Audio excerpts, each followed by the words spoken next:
What's going on, fight fans? Welcome back to the channel. We've got a packed lineup of stories today, so let's jump straight into the headlines. Our first update comes from UFC legend Dominick Cruz, who recently opened up about what it meant to be inducted into the UFC Hall of Fame. Cruz described the moment as emotional and powerful, saying it honestly felt similar to winning the belt again. He explained that for a brief moment, everything stopped and all eyes were on him.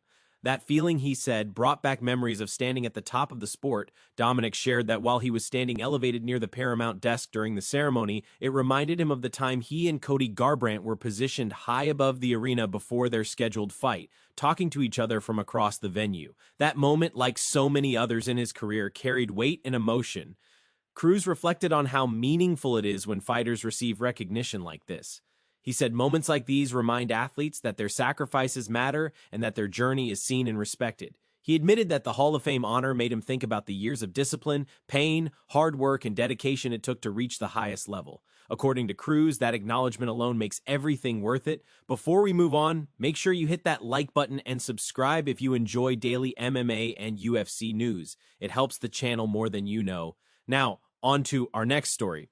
Justin Gaethje recently responded to a comment made by Belal Muhammad, and the exchange quickly caught attention online. During the Gaethje versus Paddy Pimblett fight, Belal posted on X that Justin's habit of dipping his head could leave him vulnerable to a knee or uppercut. Justin wasn't slow to respond, replying simply, "That's bait, bro." Belal responded with, "Glad it worked, congrats, brother." The brief exchange sparked a wave of reactions from fans, with many praising Gaethje's fight IQ and strategy. A lot of fans pointed out that what looks like a flaw to casual viewers can often be a calculated trap when it comes to elite-level fighters like Justin. Moving to another big conversation in the MMA world, Kamaru Usman recently shared his thoughts on Sean O'Malley's path back to a title shot against Petr Yan.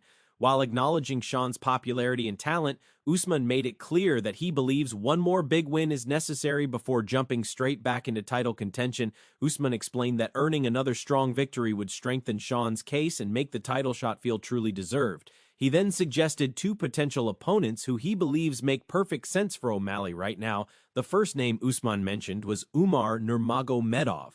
He praised Umar's recent performances, noting that he's looked incredibly sharp, technical, and dangerous every time he steps into the cage. Usman believes Umar is climbing fast and represents the kind of elite challenge that would truly test O'Malley's readiness. The second fighter Usman brought up was Corey Sandhagen. He described Corey as one of the most well-rounded and dangerous fighters in the division, someone who is constantly hovering near the top of the rankings. According to Usman, Sandhagen has all the tools to make life difficult for anyone in the bantamweight division. Usman emphasized that if Sean truly wants to prove he belongs back in the title picture, these are exactly the types of opponents he should be facing. Beating either Umar or Sandhagen would send a clear message to the division and solidify Sean's case for gold. Next up, Israel Adesanya recently shared his thoughts on the Justin Gaethje versus Paddy Pimblett fight, and his comparison definitely raised some eyebrows. Adesanya likened the bout to the iconic Forrest Griffin versus Stefan Bonnar fight, the one that helped launch the UFC into the mainstream during the Spike TV era. Izzy praised Gaethje, saying that Justin knows exactly who he is as a fighter and deserves respect for it. He also gave credit to Paddy, acknowledging that he brought the energy, pressure, and entertainment that fans want to see. Adesanya said the event was perfectly timed, especially with the new Paramount deal bringing more attention and visibility to the sport. He explained that fights like these are special because they capture the audience's attention beyond just hardcore fans. According to Adesanya, that main event had the same magic as those classic fights that leave everyone talking the next day. He applauded Paddy for stepping up and embracing the moment, saying performances like that are what create stars. Izzy finished by showing love to both fighters, emphasizing that heart, effort, and entertainment still matter deeply in MMA. Now, let's talk about Henry Cejudo, who recently weighed in on the debate between Justin Gaethje and Dustin Poirier when it comes to legacy. Henry admitted right away that he hates questions like this because both fighters are incredible, but he didn't shy away from giving his honest opinion. According to Cejudo, Justin Gaethje holds the more legendary resume. He praised Justin for consistently delivering unforgettable performances and pointed out that while both men have losses, Gaethje's defeats have almost always come against the absolute best in the world. Henry also noted that Gaethje has never suffered an embarrassing loss that damages his reputation. Cejudo emphasized that every time Gaethje fights, fans know they're getting action. High pace, intensity, violence, and excitement. That's the Gaethje brand. He said even in Justin's loss to Max Holloway, Gaethje showed heart and toughness that earned respect.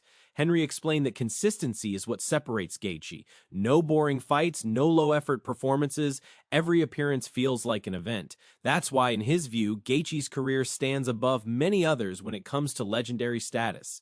He said Justin isn't just respected for wins and losses, but for the way he fights, leaving everything in the cage every single time. Switching gears, Dan Hooker recently got real about the sacrifices he's made in pursuit of fighting. He admitted that if he had chosen a different path, like business or investing, his life would probably look very different today. According to Hooker, he'd likely be much wealthier and dealing with far less physical damage.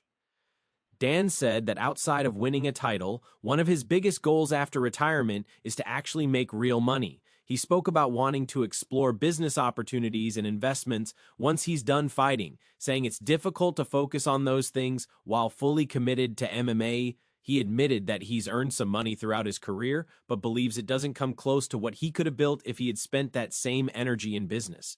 His comments highlight a harsh reality in the sport. The financial and physical costs fighters pay are massive.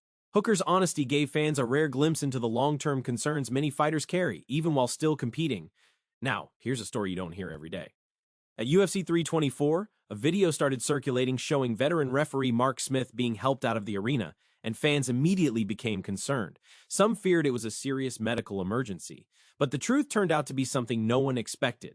During the post-fight press conference, Dana White revealed that Mark Smith had actually torn his ACL while refereeing the fight between Atiba Gauthier and Andre Ilia. Yes, the referee blew out his knee mid-fight. Dana explained that Smith injured himself during the bout and eventually had to be carried out. He even mentioned that the only other non-fighter he could recall suffering a similar injury at a UFC event was Bruce Buffer. The incident quickly became a major talking point across the MMA community. Aljamain Sterling reacted to the situation on social media, using it to bring attention to an issue he's criticized for years, the canvas. Sterling pointed out that if a referee wearing sneakers can slip and blow out his knee, imagine what fighters are dealing with during high-speed exchanges, kicks, scrambles, and footwork-heavy moments. He emphasized that the surface can be dangerously slick at times, and that this incident should raise real questions about safety inside the octagon. While referee injuries are rare, this situation served as a reminder that everyone inside the cage is exposed to risk. Next story, an emotional one. Ahead of UFC 324, Paramount released a video showing Gene Silva becoming emotional after seeing the UFC title up close. The clip went viral almost instantly, with fans connecting deeply to the raw passion on display. Not long after, Khamzat Chimaev commented on the post, writing, "Don't need to cry, brother, work hard, that will be better for you," followed by a laughing emoji. The comment sparked mixed reactions. Some fans saw it as motivation in classic Khamzat fashion, others felt it was blunt, maybe even cold. But either way, it created conversation, which is exactly what moments like these tend to do in the MMA world. Now, things get interesting. Kamaru Usman believes the UFC may have found the perfect main event for a potential White House card following UFC 324. During a discussion on the Pound for Pound podcast with Henry Cejudo, the topic of who could headline such a historic event came up. Fans have thrown out plenty of ideas: Conor returns, Jon Jones matchups, Pereira super fights, but Usman thinks there's one matchup that stands above the rest. In his opinion, Justin Gaethje versus Ilia Topuria is the fight that makes the most sense. Usman explained that consistency, excitement, and elite performances should be the foundation for selecting a headliner of that magnitude. And according to him, Gaethje continues to deliver every single time. Cejudo agreed completely. He backed up the idea by emphasizing competitive integrity. He said if the UFC truly wants to reward performance, then matching Justin with Ilia is the most logical option. Two elite fighters, two proven competitors, both capable of delivering a fight that could capture global attention. Henry also talked about the symbolism of the matchup, saying it would be a powerful moment to see Gaethje representing the U.S. in such a high-profile setting. According to both men, this fight checks every box: star power, skill, excitement, and legitimacy. Next up, Dana White had a lot to say about Paddy Pimblett's performance at UFC 324. Dana admitted he was blown away by Paddy's durability. However, he also criticized Paddy's game plan against Gaethje. Dana said that while Paddy showed incredible toughness, he should have mixed in takedowns instead of trying to go toe-to-toe for the entire fight. He revealed that backstage. He kept expecting Paddy to shoot for a takedown or attempt submissions, especially after getting dropped, but that adjustment never came. Dana acknowledged that he didn't realize how strong Paddy's chin was until that night, calling him an absolute warrior. Interestingly, Dana mentioned that despite being viewed as the underdog publicly, Paddy was actually the betting favorite internally. Even so, Dana felt the strategy wasn't ideal. He emphasized that toughness alone isn't enough at the highest level. Fighters need to adapt when something isn't working. Still, he praised Paddy's heart, resilience, and determination, saying very few fighters can absorb that kind of punishment and continue pressing forward. According to Dana, Paddy earned massive respect from fans and fighters alike. Now, let's talk about fighter bonuses, because some new information raised eyebrows. Following UFC 324, the introduction of new post-fight finish bonuses resulted in $450,000 being distributed to fighters. The new system awards $25,000 for every finish, and it immediately made an impact. Ty Miller and Josh Hokett both earned bonuses after scoring finishes at nearly the exact same time, creating a moment fans loved. Dana explained that this new system replaces the previous behind-the-scenes bonus checks that were never publicly disclosed. He claimed that every fighter used to receive a discretionary bonus ranging from $5,000 to $25,000 depending on performance, and that the new system is meant to provide transparency. However, confusion surfaced when UFC veteran Matt Frevola publicly thanked Dana for a $3,000 bonus he received in October 2025. That amount falls below Dana's stated minimum, which led fans to question how consistent the old system really was. Despite the questions, most agree the new finish bonus system is a positive step. Fighters now receive visible, guaranteed rewards for exciting performances, which many see as long overdue progress. Finally, Ariel Helwani recently shared thoughts on Conor McGregor's future after Dana White seemingly shut down the Conor vs. Michael Chandler matchup. Ariel explained that while nothing is guaranteed, the UFC has a pay-per-view planned for July, and that could change everything. He suggested the promotion may want to save Conor for that event to maximize ticket sales, media attention, and buzz. He pointed out that Conor hasn't fought in nearly 5 years, and realistically, there may only be a few fights left in his career. Because of that, the UFC must be extremely strategic about how they use him.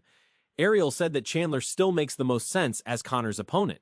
But if that fight doesn't happen, there is a realistic scenario where Conor faces Paddy Pimblett instead. In that case, Justin Gaethje could end up fighting Ilia Topuria, while Arman Tsarukyan might be pushed in another direction. He made it clear that this is speculation and that everything could change quickly. But that's how he currently sees things possibly unfolding. And that's going to wrap it up for today's MMA News Roundup. If you enjoyed the video, make sure to leave a like, subscribe to the channel, and turn on notifications so you never miss an update. Thanks for watching, and we'll see you in the next one.